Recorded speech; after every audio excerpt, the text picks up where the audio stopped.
नमस्कार, मी वैष्णवी जोशी. न्यूज मराठी 24/7च्या सर्व प्रेक्षकांना गणेशोत्सवाच्या हार्दिक शुभेच्छा.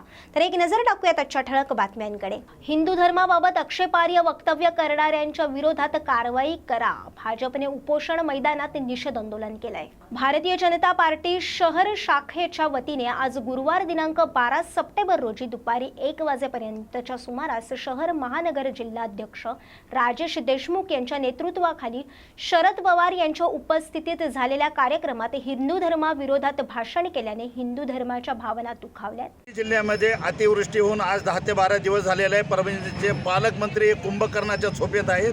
इतका असंवेदनशील आणि नालायक माणूस परभणी जिल्ह्याने आजपर्यंत पाहिलेला नाही.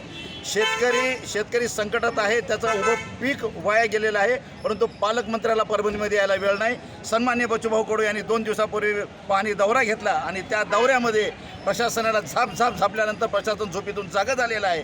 परंतु ज्या शेतकऱ्यांची जबाबदारी, ज्या जिल्ह्याची जबाबदारी पालकमंत्री म्हणून पालकमंत्र्यावर आहेत, ते मात्र यायला तयार नाही आहेत. म्हणून आज आम्ही माननीय मुख्यमंत्री साहेबांना एक निवेदन दिले. त्यांना सांगितले की संजयजी बनसोडे जे परभणी जिल्ह्याचे पालकमंत्री आहेत, यांना परभणी जिल्ह्याच्या पालकमंत्री पदावर राहण्याचा नैतिक अधिकार नाही आहे.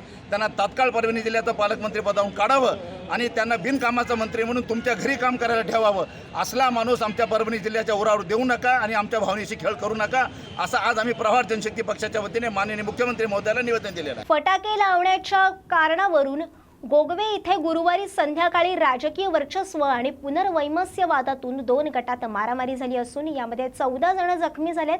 तर 44 जणांवरती परस्पर विरोधात कळे पोलीस ठाण्यात गुन्हे दाखल नोंद झाली आहे. पन्हाळा तालुक्यातील गोगवे इथे गुरुवारी संध्याकाळी 7च्या सुमारास फटाके लावण्याच्या कारणावरून दोन्ही गटाकडून लोखंडी गज, कोयता, काठ्या, खुरपे आणि दगड यांचा वापर करून मारामारी झाली आहे.